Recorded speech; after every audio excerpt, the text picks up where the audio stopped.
여러분, 지금 여러분의 통장에 들어있는 1,000만 원은 1년 전의 1,000만 원과 같은 가치일까요?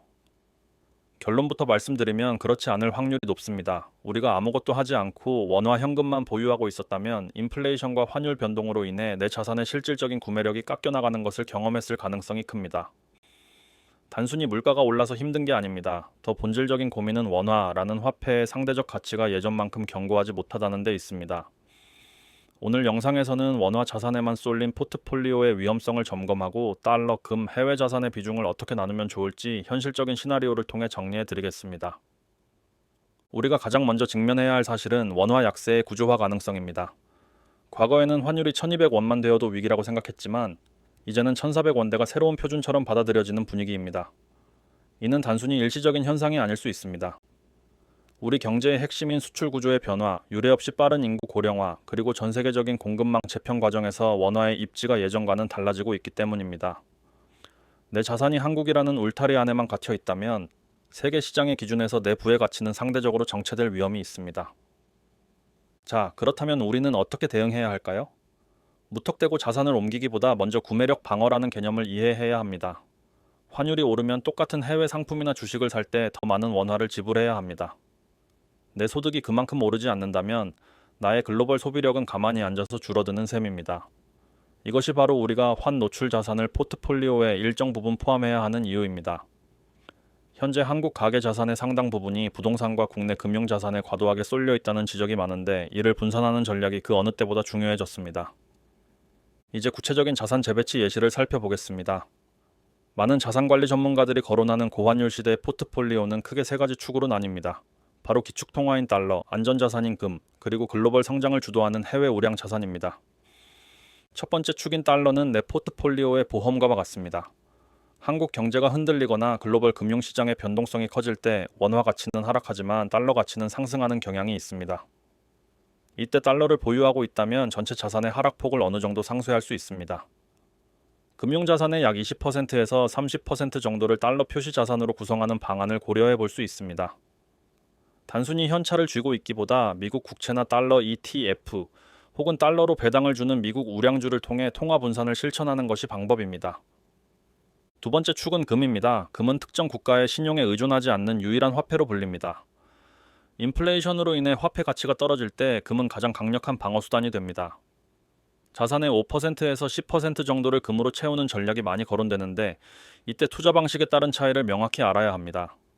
KRX 금 시장을 통해 금 현물을 거래하면 양도 차익에 대해 비과세 혜택을 누릴 수 있어 매우 유리합니다. 반면 증권사에서 쉽게 사는 금 ETF는 배당소득세가 부과될 수 있다는 점을 기억해야 합니다. 똑같은 금 투자라도 세금 혜택을 꼼꼼히 따져보는 지혜가 필요합니다. 세 번째 축은 해외 자산, 특히 미국 주식입니다. 2010년대부터 지금까지의 장기 성과를 보면 S&P 500 지수가 코스피보다 뚜렷하게 높은 수익률을 기록해 왔습니다. 미국 기업들은 전 세계를 대상으로 돈을 벌고 달러로 수익을 창출합니다. 이들의 주식을 보유한다는 것은 내 자산의 본거지를 한국을 넘어 전 세계로 확장하는 것과 같습니다. 지수 ETF나 S&P 500이나 나스닥100 같은 장기적으로 우상향해 온 역사가 있기에 국내 자산에만 쏠린 위험을 분산하는 핵심 수단이 됩니다. 여기서 많은 분이 질문하십니다. 환율이 이미 높은데 지금 달러를 사도 될까요? 환율의 고점을 맞추는 것은 누구에게나 어려운 일입니다. 다만 과거처럼 환율이 1,000원 초반대의 강한 원화 국면으로 돌아가기는 쉽지 않다는 전망이 많습니다. 따라서 한꺼번에 큰돈을 바꾸기보다는 환율 변동을 지켜보며 조금씩 분할해서 매수하는 전략이 안전합니다. 장기적인 노후 자산이라면 환율 레벨에 일희일비하기보다 꾸준히 비중을 늘려가는 과정이 중요합니다. 여기서 참고해 볼 만한 예시 포트폴리오 비율을 제안해 드립니다. 안정성을 중시하는 투자자라면 원화 자산 60%, 달러 자산 30%, 금 10% 정도의 배분을 생각해 볼 수 있습니다. 원화 자산에는 이미 보유한 부동산이나 예금이 포함되겠죠. 만약 성장에 더 무게를 두고 싶다면 원화 40%, 해외 주식 및 달러 자산 50%, 금 10% 비중으로 공격적인 재배치를 고려할 수도 있습니다. 이것은 하나의 가이드라인일 뿐 본인의 나이와 수입원을 고려해 조정해야 합니다. 중요한 건 내 자산을 한 바구니에 담지 않는다는 원칙입니다. 구체적인 실천 방안 3가지만 기억하세요. 첫째, 매달 월급의 일부를 무조건 외화로 바꾸는 습관을 들여보세요. 환율이 얼마일 때 사겠다는 욕심보다는 평균 매수 단가를 낮춘다는 전략이 유효합니다. 둘째, 금 투자는 세제 혜택이 큰 KRX 금 현물을 우선순위에 두세요. 소액으로도 충분히 시작할 수 있습니다. 셋째, 국내 주식 위주의 투자에서 벗어나 미국 지수 ETF 비중을 단계적으로 높여보세요. 내 자산의 뿌리를 더 넓고 비옥한 시장으로 옮겨 심는 작업입니다. 여러분, 현금은 쓰레기다 라는 말은 가치가 하락하는 특정 화폐만 들고 있을 때의 위험성을 경고하는 말입니다. 지금처럼 원화 가치가 불안정한 시기에 아무 대책 없이 원화 현금만 보유하는 것은 위험할 수 있습니다. 오늘 내용을 정리해 보겠습니다. 고환율은 일시적 현상을 넘어 우리 경제의 구조적 변화를 반영하고 있을 가능성이 큽니다.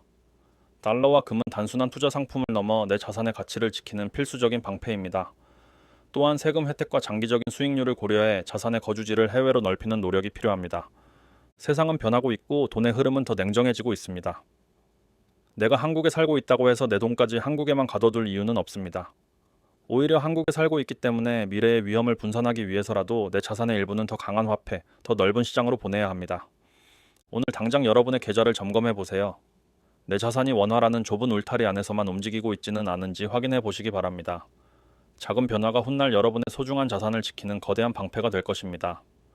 오늘 영상이 여러분의 자산 재배치에 실질적인 도움이 되었기를 바랍니다. 궁금한 점은 댓글로 남겨주시고 구독과 좋아요로 함께 성장해 나갔으면 좋겠습니다. 시청해 주셔서 감사합니다.